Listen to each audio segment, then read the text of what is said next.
카운슬러 리뷰편에서 카르텔이 왜 말키나만 죽이지 않았을까라는 질문을 해주신 분이 계셨다. 최근 카운슬러의 대본을 보면서 알게 되었다.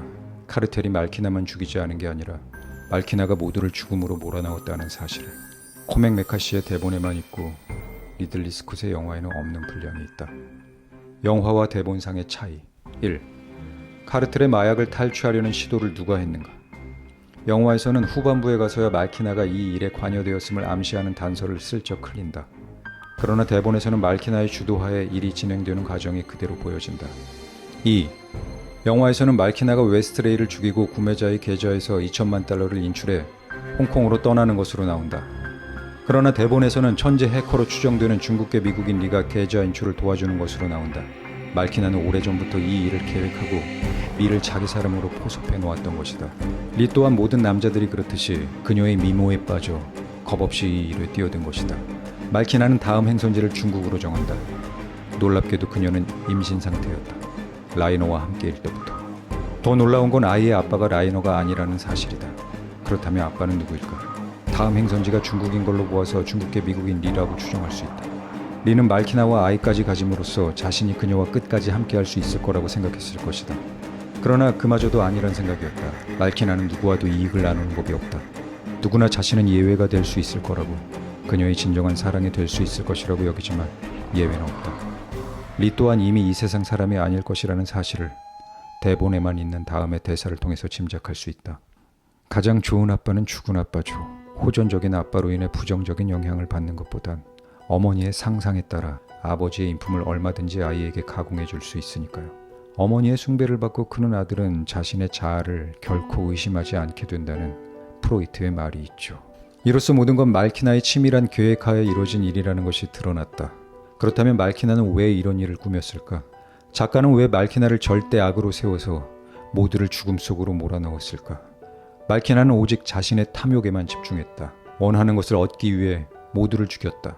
조금의 망설임이나 주저함이 없이. 말키나는 자신과 같지 못한 인간들을 두고 준비되지 않은 채 세상에 나온 자들로 평가한다.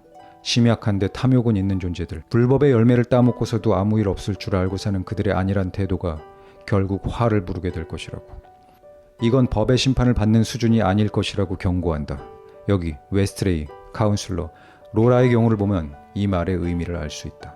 웨스트레이는 카운슬러에 비해 프로 같지만 한두 번 불법을 저질러도 괜찮으니까 계속 괜찮을 줄 알고 자기가 대단한 사람이라도 되어서 건들지 못하는 줄 착각하는 존재에 불과하다.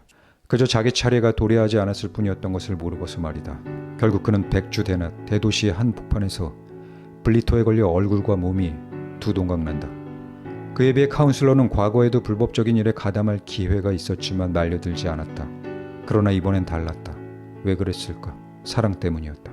불법에 가담한 대가로 사랑하는 여인에게 3.9캐럿짜리 최상급 다이아몬드를 선물할 수 있었지만 그 다이아몬드엔 지옥이 연결되어 있다는 걸 그는 몰랐다.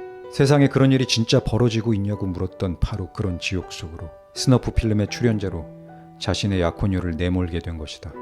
세상에서 가장 아름다운 여인에게 세상에서 가장 끔찍한 방식의 죽음을 겪게 한 것이다. 사랑이라는 미명하에. 그리고 나서 카운슬러는 자신의 약혼녀가 출연한 스너프 필름을 두 손에 받아 쥐어야 했다. 그에겐 살아서 지옥을 경험해야 하는 형벌이 주어진 것이다. 주인공이 끝까지 살아남았으니 해피엔딩이라고 해야 할 텐데 살아남은 것이 오히려 저주로 여겨지는 아이러니한 결과를 코맥 메카시는 우리에게 선사해준다. 다시 한번 묻고 싶다. 그것이 진정한 사랑이었을까? 사회적으로 나의 가치를 높여줄 대상으로서, 그리고 쾌락의 대상으로서 서로를 욕망한 것은 아니었을까? 로라는 자신을 꽤나 진지한 크리스천이라고 여겼다. 그래서 매주 고해성사를 하면서 자신의 죄를 없애하고자 하는 종교 행위를 게을리하지 않았다.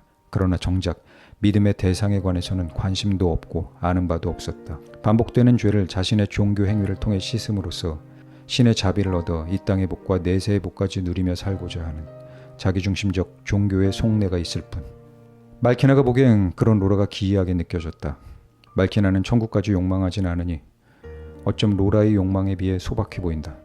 자기의 죄 때문에 죽어야 했던 대상을 여전히 십자가에 매달아 놓은 채 그 대상을 바라보며 자신의 탐욕을 실현시켜달라고 기도하는 모습은 정말 잔인하게 느껴진다.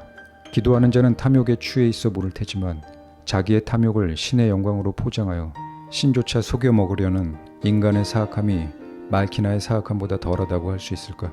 기독교의 본질인 그리스도를 통해 드러난 하나님의 사랑에 의해 신과 인간 사이 관계의 회복이 일어나지 않은 채 자신의 종교 행위에 의미를 두고 사는 이들은 겉으로는 선해 보일지 모르겠지만 사악한 속내를 가지고 살고 있는 것이다. 교회 안에서 평생을 살았기에 로라처럼 자신을 꽤나 진지한 크리스천으로 여기며 살지 모르겠지만, 그래서 그 입술로 신의 영광을 수시로 얘기하겠지만 결국 자신의 영광만을 구할 수밖에 없는 처지에 놓여 있는 것이다. 우린 언제나 남을 비난하기에 바쁘다. 자신은 결백하다는 듯이. 우린 지극히 주관적이기에 그러하다. 그걸 가리기 위하여 객관의 언어를 쓴다. 객관성을 상실한 존재들은 언제나 객관의 언어를 주관성을 가리기 위해 사용할 뿐이다. 자신의 잘못은 못 본 채 신을 비난하고 타인을 비난한다. 그럴듯한 논리로 각자의 옳음을 주장하면서. 그러나 상상 이상의 공포가 몰려오는 이곳 메카시가 창조한 세계에선 그런 방식으로 세치어를 놀릴 기회조차 주지 않는다. 그냥 결과를 받아들여야 할 뿐이다. 그것이 메카시가 말키나를 통해 설계한 이 세계의 무자비함인 것이다. 대단한 지식을 쌓았다 하면서도 그 지식으로 자기를 변호하기 바쁜 이 세계의 카운슬러들을 향한 무자비한 경고인 것이다.